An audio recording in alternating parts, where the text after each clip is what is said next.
नमस्कार, बहुत स्वागत है आपका। महाशिवरात्रि पर महा उपाय किए जाते हैं। इस बार शिवरात्रि पर बन रहा है अद्भुत दुर्लभ शुभ संयोग, और इस शुभ संयोग में अगर महाप्रयोग करें तो शिव जी का मिलेगा वरदान और समस्त मनोकामना पूर्ण होगी हाथों हाथ। तो महाशिवरात्रि के दिन चले जानते हैं 7 उपाय 7 बड़ी परेशानियों को दूर करेगा जीवन से। और वो कौन सी चीज़ है जो घर जरूर लाना चाहिए। देखिए, शिवरात्रि के दिन व्रत रखने से, पूजा पाठ करने से, मंत्र जप करने से, रात्रि जागरण करने से विशेष फलों की प्राप्ति होती है। क्योंकि ज्योतिष गणना की बात की जाए तो फाल्गुन मास के कृष्ण पक्ष के चतुर्दशी तिथि को चंद्रमा अपनी सबसे कमजोर अवस्था में पहुंच जाते हैं। और महाशिवरात्रि का पर्व हिंदू परंपरा का एक बहुत बड़ा पर्व है। माना जाता है इस दिन भगवान शिव का प्राकट्य हुआ था और शिव जी का विवाह भी इसी दिन माना जाता है। तो इस दिन महादेव की उपासना करने से हर कामना आपकी पूर्ण होती है। विवाह की बाधाओं के निवारण के लिए, आयु रक्षा के लिए इस दिन शिव जी की उपासना अमोघ मानी जाती है। तो इस दिन व्रत करना, पूजा पाठ करना, मंत्र जप करना, रात्रि जागरण करना विशेष महत्व रखता है। और ज्योतिषीय गणित की माने तो चतुर्दशी तिथि को चंद्रमा सबसे कमजोर अवस्था में होता है। तो आइए सबसे पहले जानते हैं, अगर आपका मन पढ़ाई में नहीं लगता, अच्छी शिक्षा प्राप्ति के लिए शिवलिंग पर क्या अर्पित करें। शिवरात्रि के दिन सुबह के समय भगवान शिव को दूध में मिश्री मिलाकर अर्पित कराएं और फिर जल अर्पित करवाए बच्चों से, तो उनका पढ़ाई में मन लगता है। और इस समय नमः शिवाय या फिर शिव शिव का जप करें तो बढ़िया होगा। इसके बाद शिवलिंग से स्पर्श कराकर 5 मुखी रुद्राक्ष लाल धागे में बच्चे को गले में पहना दें, भटकाव से बचेगा। अब आप चाहते हैं आपका स्वास्थ्य अच्छा रहे, आरोग्य की प्राप्ति हो, तब आप शिवलिंग पर क्या अर्पित करेंगे। देखिए, मिट्टी का दिया ले लें, उस दिए में गाय का घी ले लें, लाल धागे की कलावे की 4 बाती लगाएं, यानी चौमुखा दीपक जलाना है, और चाहें तो उसमें कपूर भी रख सकते हैं। इसके बाद भगवान शिव को आप जल अर्पित करें। जल अर्पित करने के बाद आप थोड़ा सा चावल, दूध, मिश्री, आप चाहें तो जल में ही सब कुछ मिलाकर अर्पित कर दें। उसके बाद मंदिर में ही नमः शिवाय का जितना ज़्यादा हो जप करें, अपने घर में भी कर सकते हैं। फिर शिव जी से अच्छे स्वास्थ्य की कामना की प्रार्थना करें। अब अगर आप चाहते हैं कि रोजगार और मनचाही नौकरी प्राप्ति हो, आपका व्यवसाय खूब चले, आप खूब तरक्की करें, तब क्या करेंगे। तब महाशिवरात्रि के दिन शिवलिंग पर, अगर आपके घर में चांदी का लोटा है तो अच्छी बात है, नहीं है तो कोई बात नहीं, जो भी लोटा है उसी से आप शिवलिंग पर जल अर्पित करें। गंगा जल हो तो उससे अभिषेक करें, नहीं तो प्लेन वाटर से करिए। फिर नमः शिवाय का अनवरत जप करें। अब दोनों हाथों में सफ़ेद पुष्प लेकर आप शिवलिंग पर अर्पित करें।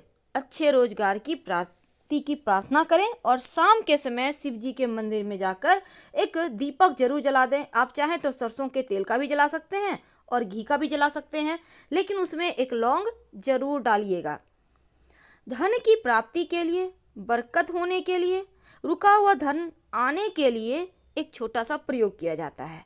सुबह सुबह सूर्योदय से आप 1 घंटे के अंदर ही पूजा कर लें तो अच्छा होगा। आपको 5 चीज़ें लेनी है: दही, दूध, शहद, शक्कर और घी। अब सबसे पहले आपको शिवलिंग पर दूध अर्पित करना है, फिर दही अर्पित करें, फिर आप शहद अर्पित करें और फिर शक्कर अर्पित करें। इसके बाद घी अर्पित करें और फिर जल अर्पित करें। एक एक करके सारी सामग्री अर्पित करनी है, सब एक साथ मिलाकर अर्पित नहीं करना। अब एक साथ चीज़ों को नहीं मिलाना, ध्यान रखिएगा। और लास्ट में जल की धारा अर्पित करें। इसके बाद मंत्र बोले, ओम पार्वती पतये नमः, ओम पार्वती पतये नमः 108 बार जप कीजिए।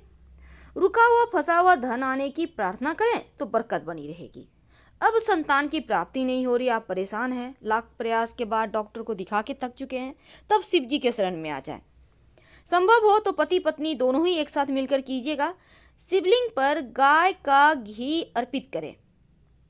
अगर संभव हो दोनों मिलकर कर रहे हैं तो पति या पत्नी घी अर्पित करें और एक जन आप लोग जल अर्पित करें। इस तरह से भी कर सकते हैं। तो घी अर्पित करने के बाद जल अर्पित करें, संतान की प्राप्ति के लिए प्रार्थना करें और इसके बाद 11 बेलपत्र पर चंदन से राम लिखकर शिवलिंग पर अर्पित कर दें। संतान की प्राप्ति जरूर होगी। अब बात करते हैं शीघ्र विवाह के लिए क्या करेंगे। अगर आपका विवाह नहीं हो पा रहा है, आप लड़की हैं लड़का हैं, कोई भी हैं, ये उपाय करें। शाम के समय शिवरात्रि के दिन करीब 5-6 बजे के बीच स्नान वगैरह करके स्वच्छ पीले रंग के कोई भी वस्त्र धारण कर लें। अब शिवलिंग पर आपकी जितनी उम्र है उतना ही बेलपत्र ले लें। हर बेलपत्र पर चंदन लगाइए, चंदन से राम लिखिए और एक एक करके बेलपत्र शिवलिंग पर अर्पित करें और बोलिए नमः शिवाय, नमः शिवाय, और एक एक करके उल्टा करके रखते जाइए। फिर अगर संभव हो तो गूगल की धूप दिखाइए, शीघ्र विवाह की प्रार्थना करें। अब आपका विवाह हो चुका है, आप चाहते हैं वैवाहिक जीवन में खुशियां ही खुशियां हो, तब क्या करेंगे? पति पत्नी दोनों ही शाम के वक्त वही 5-6 के लगभग में स्नान वगैरह करके स्वच्छ वस्त्र धारण करके, अगर शिवलिंग जा सकते हैं शिवालय तो अच्छी बात है, शिव जी के मंदिर, नहीं तो घर में करें। चांदी या स्टील का लोटा जो भी आपके पास है, शिवलिंग पर कच्चा दूध अर्पित करें। इसके बाद गंगा जल अर्पित करें। फिर शिव शिव का जप करें या नमः शिवाय का जप करें। जब भी जो भी चीज़ अर्पित कीजिएगा लगातार मंत्र जप करना है। इसके बाद 27 गुलाब या फिर गुलाब की 27 पंखुड़ी अर्पित करें शिवलिंग पर। फिर गाय के घी का दिया जलाएं या फिर गूगल की धूप करें। दोनों हाथ जोड़कर वैवाहिक जीवन के सुखद होने की प्रार्थना करें और घर आने के वक्त किसी जरूरतमंद महिला को आप फल भी दे सकते हैं। लेकिन इस दिन शिवलिंग के ऊपर से क्या उठा के ले आएंगे? शिव जी के मंदिर से नीर, जो आपने सब सामग्री अर्पित किया ना, जैसे दूध, दही, घी, शहद, तो थोड़ा सा उठाकर आप अपने लोटे में ही घर ले आइएगा। ये नीर बड़े काम का है। थोड़ा सा ग्रहण कीजिएगा हर कोई मिलके, बाकी बचा हुआ आप किसी पौधे में या मिट्टी में डाल दीजिएगा या इधर उधर मत फेंकिएगा। तो ये तो थी सरल तरीके से आप कैसे शिव जी को मनाइए कि जीवन में सब कुछ आपको आसानी से प्राप्त हो जाए। अब बहुत खास बातें देखिए। सबसे पहली बात तो शिव जी अपने भक्त को हर तरह के वरदान देते हैं और इस दिन चूँकि शिवरात्रि मनाए जाने को लेकर मान्यताएं भी है। एक पौराणिक मान्यता के अनुसार महाशिवरात्रि के दिन ही शिव जी का पहला प्राकट्य हुआ था और मान्यता है कि शिव जी अग्नि ज्योतिर्लिंग के रूप में प्रकट हुए थे, जिनका ना आदि था ना अंत। कहते हैं इस दिन शिवलिंग के बारे में जानने के लिए सृष्टि के रचयिता ब्रह्मा ने हंस का रूप धारण किया और उनके ऊपरी भाग तक जाने की कोशिश करने लगे, लेकिन उन्हें सफलता नहीं मिली और सृष्टि के पालनहार विष्णु जी ने वराह का रूप धारण कर शिवलिंग का आधार ढूंढना शुरू किया, लेकिन वे भी असफल रहे। वैसे एक अन्य पौराणिक मान्यता के अनुसार महाशिवरात्रि के दिन विभिन्न 64 जगहों पर शिवलिंग प्रकट हुए थे, उत्पन्न हुए थे। अब चूंकि 12 ही ज्योतिर्लिंग के बारे में हम जानते हैं और एक और मान्यता है कि महाशिवरात्रि की रात को ही भगवान शिव माँ पार्वती का विवाह संपन्न हुआ था।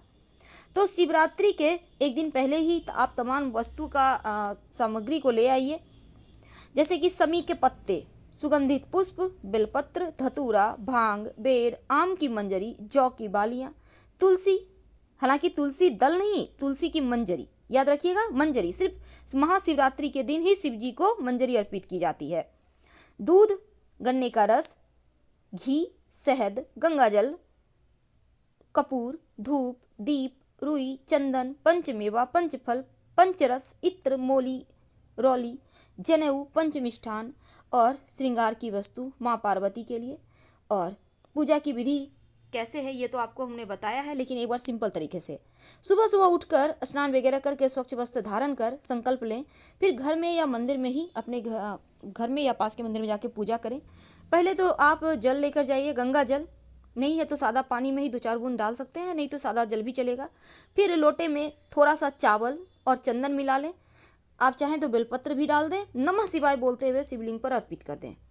अगर आपके पास और भी चीज़ें हैं तो बाकी चीज़ें भी एक एक करके अर्पित करें और समी का पत्ता अंत में अर्पित करके आपको अपनी मन्नत मांगनी है, क्योंकि समी के पत्ते चढ़ाने के बाद शिव जी को धूप और दीपक दिखाइए फिर कपूर जलाकर आरती करें। रात्रि जागरण कर पाएँ तो अच्छी बात, नहीं तो कोई बात नहीं। और निश्चित काल में पूजा यानी आधी रात में पूजा करना सबसे सर्वश्रेष्ठ रहता है और रात्रि का 8वां मुहूर्त को ही निश्चित काल कहते हैं। और इस बार आप चाहें तो चारों प्रहर की पूजा भी कर सकते हैं, क्योंकि बहुत सिंपल है इस बार पूजा करने का समय, क्योंकि शाम से ही शुरू हो जाएगा। महाशिवरात्रि के दिन शिव पुराण का पाठ कर सकते हैं, महामृत्युंजय मंत्र का जप कर सकते हैं, नमः शिवाय का जप कर सकते हैं, आपकी जो भी इच्छा। और इस दिन व्रत कथा जरूर सुने। फिलहाल विदा। जानकारी अच्छी लगे तो लाइक कर सब्सक्राइब करें। धन्यवाद।